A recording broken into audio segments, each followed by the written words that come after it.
Hello everyone, welcome back to another vlog. Yesterday I went out for a 4-hour pedal, one big loop, and I took in a climb just outside of Pontardawe, which is like down in the Swansea Valley. You got this amazing climb, it goes up for ages, and you have a great view down into the valley on your right hand side, nice stone wall and everything else. So I did that, and then I treated myself to a coffee stop at the end because, well, I didn't stop halfway through. So that was a stunning day yesterday, so I'm glad I made the most of it. But today is an interval training session day.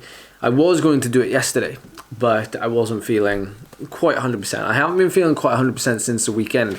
Not illness wise, more like shoulder and upper back, because do you remember the massive crash I had in Canada? There's actually a video on it on my channel somewhere, like where I'm absolutely covered in bandages. It's like from way back in like end of 2018, June, July. That's not the end, but anyway, I feel like that's an old thing that's flaring up because like the nerves are probably damaged in that shoulder from where I absolutely hammered myself like a cheese grater on the Canadian roads. Yeah, that's the truth of it. Like since the weekend I've been struggling with that. So anyway, like I said, today I'm doing some intervals, I'm doing some anaerobic capacity and power intervals, and I think I found a good climb to do them on. I have to keep changing the climb because intervals are getting slightly longer every time, and I'm actually starting to feel quite strong on them, so I'm starting to do some more power, which therefore means I'm going further up a climb. So I'm having to find a new climb every time I do these because I'm just going further and further up the roads. If I can help it, I try to use my car as little as possible because I hate this. Traffic jams. I hate them because I know that as a cyclist I can keep moving.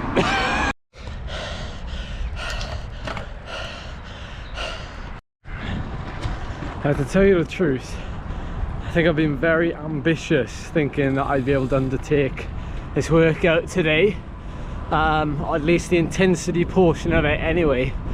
After 2 days where, well, I've ridden 8 hours over the last 2 days, and my first weekend of hill climbing, like, don't forget to factor in travel to your fatigue and your recovery and everything else. Far too often, you know, people are very quick to sort of just, you know, think that, oh, I've missed a day of training because I've been traveling all day, and they want to get straight back to it. But of course that travel brings with it its own issues. So I've certainly not got the best legs today, and I've just accepted the fact that the workout is subpar. The 90-second intervals that I wanted to do, I couldn't manage at all. I managed about 45 seconds to 60 seconds in those set intervals, and then my legs were falling off. So that's something to do with the fatigue over the last couple of days, and that's why I think I've bitten off more than I could chew, which I still do. You know, even after all these years of training, you can still get tired and think you can achieve something in a workout, and then all of a sudden it hits you in the face square on, and you're like, oh, okay, I can't do this. And that's totally fine. I've learned that over a number of years, that, you know, a quote that I heard recently that sums it up really well is, you should never focus on that one workout that didn't go well. Instead, focus on the hundreds of workouts that went well, and that one workout means nothing. And that's easier said than done, of course, but one way to sort of get that workout out of your system is to just reset. And my way of resetting is just going now for a couple of hours at a leisurely pace, and I might throw in 1 or 2 efforts when I feel ready. So rather than the workout dictating when that is, I'll just feel it out. And 9 times out of 10, when you feel like you're ready to put an effort in, then you might just be ready to put that effort in. And more often than not as well, I think, like today, sometimes just a case of, you know, you started those intervals too early in the workout. Like today, I had a 20-minute warm-up. There was no intensity in it because it's early, it's like 8 o'clock and there's traffic everywhere, so that's disrupted things. You've got to be realistic about things like that, and like, you know, sometimes you can't wait till the traffic's cleared, sometimes you've got to train before work. So today maybe I should have planned a better route or a better hill to do the intervals on. Maybe I should have done the intervals later in the ride. And there's these things that you can, you know, note down, feedback and learn from. By the way, I've stopped here at the top of this hill because there's a really nice view down there of the Gower. And that's just reminded me actually of one reason why, you know, today is Thursday and I don't usually do my intervals on a Thursday. The latest I tend to do them is like a Tuesday or a Wednesday, just because of that recovery before the weekend.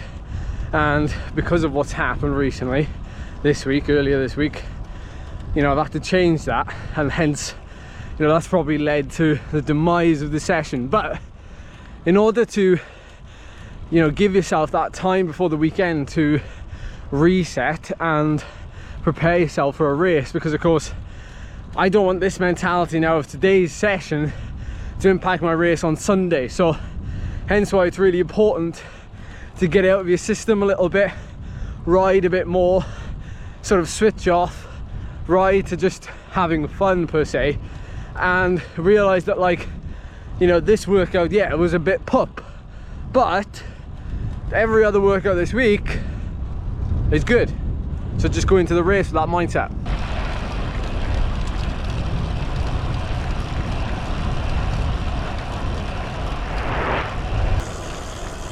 So this lane has recently been resurfaced and it needed it badly, so I'm bringing Anthony down here because we've come out for a little spin. And I've not been down it in a while. I've always avoided it because the road surface was so bad, but now it's been resurfaced and it's like a brand new cycle path surface. It's incredible. So we're going to check it out for the first time going down.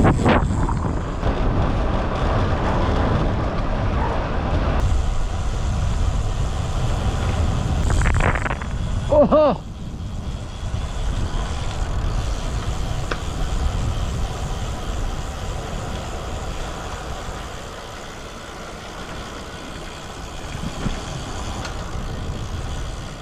That's going to be lethal in winter. And there was half a tree down as well. Watch out, around the corner! Whoa!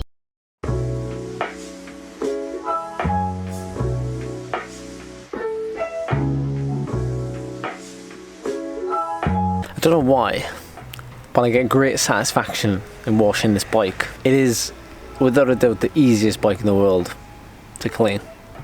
No exposed cables, like no dirty rim brake pads to clean. Right, we're all set and ready to go.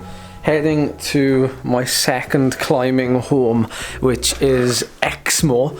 Driving 3 hours now down to Minehead and meeting up with Scott and Nat. I'm going to be crashing there for the weekend for the Porlock Hill Climb.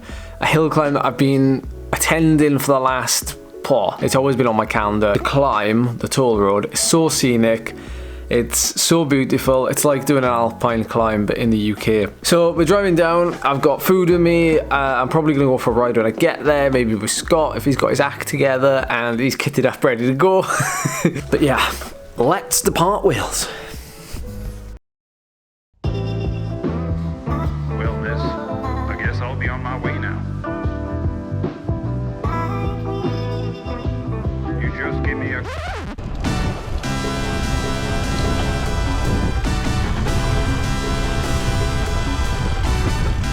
I can see my home over there. Beautiful evening ride with TikTok and Instagram's fastest growing cyclist. No, not your waistline. What's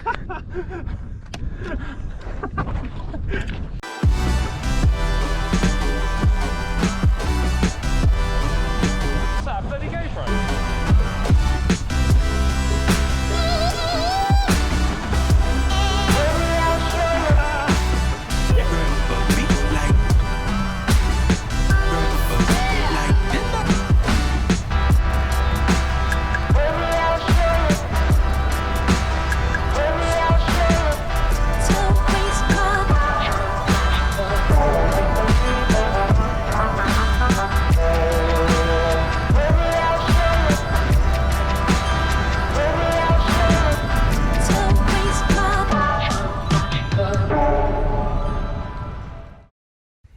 Here we have the TikToker in the wild. Splendid in all blue. Have you taken enough photos? Alright, thanks for watching this video, everyone.